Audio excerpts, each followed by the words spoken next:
There was once a Minnesota farmer in a rural area called Salem, near the settlement of Kensington, and while clearing more space on his newly acquired land so as to plow and grow crops, he pulled over a tree on his property and immediately noticed something unusual. Surrounded by the roots of a poplar tree and covered with centuries of mud was a chunk of worked stone that bare the inscriptions for which he was unfamiliar with. And after showing many people his mysterious finding, he learned that these inscriptions were called runes, which is a form of writing used by Germanic and Nordic tribes and is often said to be an imitation of Latin letters. The farmer bought a book on the subject in hopes of teaching himself to read the runes on the stone, and as word traveled and eventually a copy of the inscriptions found its way to the University of Minnesota, where Alla Spreda, a professor in Scandinavian languages and literature, declared the stone a forgery before even laying eyes on the stone.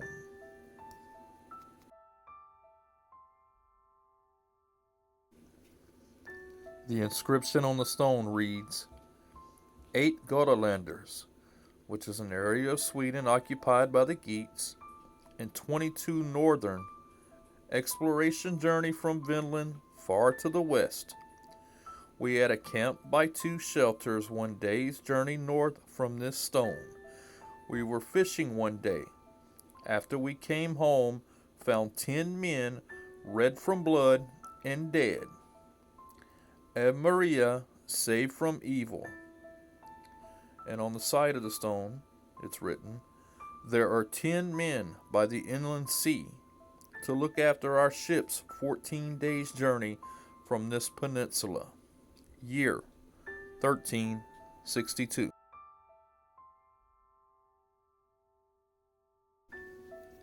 The farmer, Olaf Oman, eventually sold the stone to the Minnesota Historical Society, and today, this controversial stone sits in the Runestone Museum in Alexandria, Minnesota.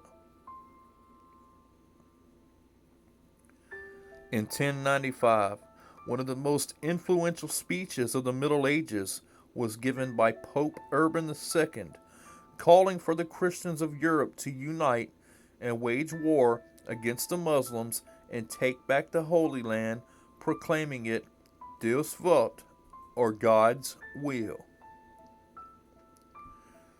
Now, while the Crusades have been labeled as extreme Christian aggression by the post-World War II, anti-Christianity, anti-Western propaganda from the globalist elites, there was just cause for this action, as though it's not well known and definitely isn't taught in schools anymore. The Middle East was, since the birth of Christianity itself, overwhelmingly Christian. And with the rise of Islam, which contrary to what's been said, the hadiths of Muhammad prove that it is not a religion of peace, and millions of Christians had been brutally murdered and forced into slavery by the conquering Muslims, the Middle East had become by force Christian no more. The Knights Templar were formed and were the military branch of the church, and made their way to the Holy Land and made it safe for Christians to pay pilgrimage to it once more.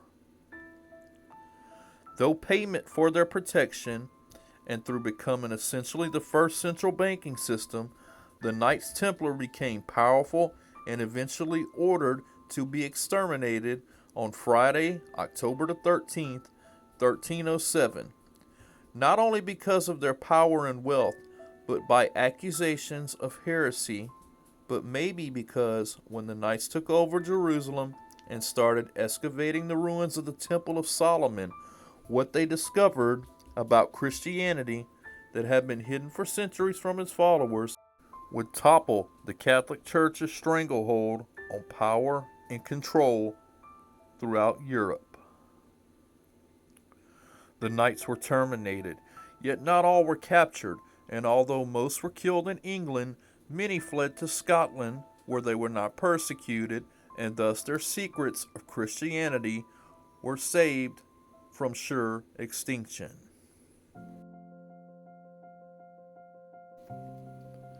The Phoenicians, which is a word that translates to red people, possibly due to applying red ochre on their skin and thus red-skinned people, were a seafaring civilization who specialized in navigation and trade, and whose empire stretched from North Africa with the capital city of Carthage up into the Middle East with a city called Tyre in modern-day Israel. At the same time as the Bronze Age in Europe, one of the ingredients to making bronze, copper, with the other being tin, was being mined in America, specifically on an island in Lake Michigan. There, rock carvings depicting a Phoenician-looking ship have been known on this island since the colonizing of the continent. The island also contained what looks to be ports, and several tools have been found in the mines on the island, some of which go on for miles deep underground, along with the byproducts of smelting copper being discovered right off the island's shore. The Phoenician alphabet is what gave rise to our current English alphabet that we use today. Coincidentally, one of the only other known ancient phonetic alphabets was that of the Maya. In the Gulf of America, along the southern part of the Yucatan, lay the ancient ruins and monuments of a mysterious people known today simply as the Olmec. The Olmec civilization was at its peak at the same time the Phoenicians were thought to be making voyages to the New World. And it's not well known, but the Maya and later the Aztecs were performing archaeological excavations on the sites of these people called the Olmec.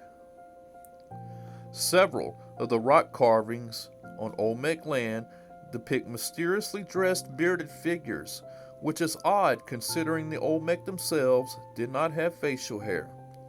Some of these multi-ton carvings today still sit where discovered, and one labeled as an altar by modern-day academia depicts a seated man holding a baby while on his head is a Phrygian hat. These type of hats were popular and worn throughout the old world.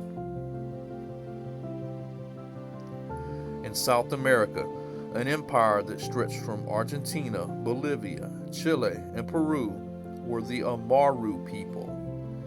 They numbered in the millions and were eventually conquered by the Inca, but from their tradition it gives us the name Amaruca, which is the true naming of America, as even though it's taught Vespucci's real name was not Amerigo, as he changed his name to this after the name of America was given to the new land.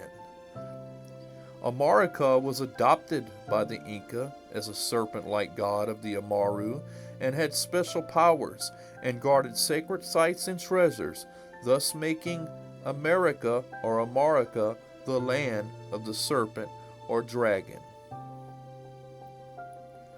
Throughout much of the woodlands of New England, numerous stone walls, stone caves, and dolmens, which modern scholars today suggest were built by the original colonists in New England, yet there are writings of these original colonists discovering these ancient stone walls for themselves. These stone structures have been estimated to number in the hundreds of thousands in the woodlands of the Northeast. Carvings, sometimes found on these structures, have been documented, and despite what gets promoted, suggest people from the old world visited Amaruca well before Columbus. Even though once not controversial, depictions and accounts of the first encounters with several different Native American tribes describe them as having pale skin with red or blonde hair. Now, I'm not saying all were, but there are 700 accounts written of explorers encountering tribes of Indians, some with very large stature and having traits typically only seen with Caucasian people or Europeans. From Sir Walter Raleigh to René Delaunay de Bry, Hans Staden in Brazil, and Vespucci himself in the Amazon River, depictions in paintings and first-hand accounts of encountering tribes of Native Americans on either continent sometimes depict them or describe them as having pale skin and European features.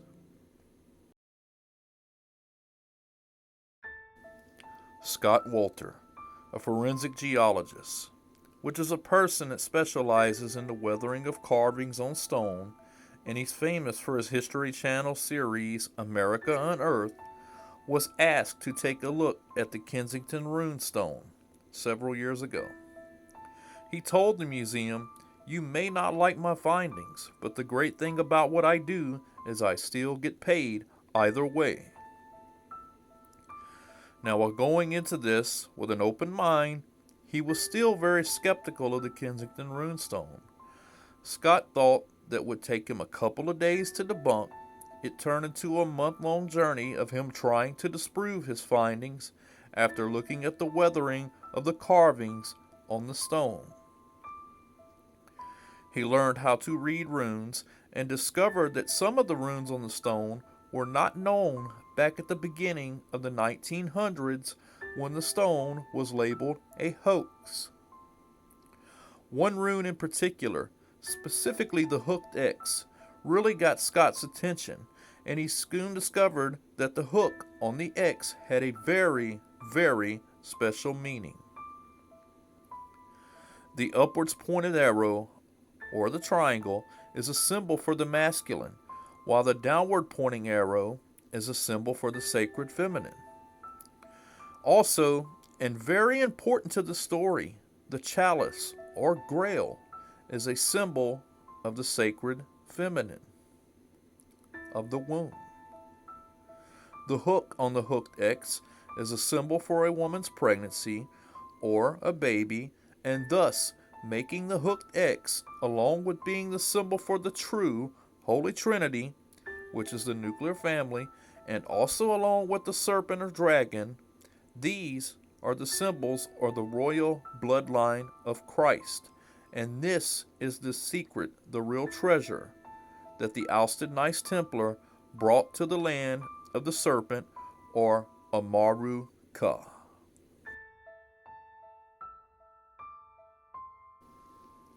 Scott Wolter later noticed very small circular carvings, like a tittle above the lowercase I, or dots above a handful of letters on the runestone. This shocked Wolter and highly suggested the remaining Knights Templar had traveled to the new land as the stone suggests. That's because the letters with the dot above them, and only those letters, they spelled out G-R-A-L, or Grail. Thanks for listening. My name is MJ.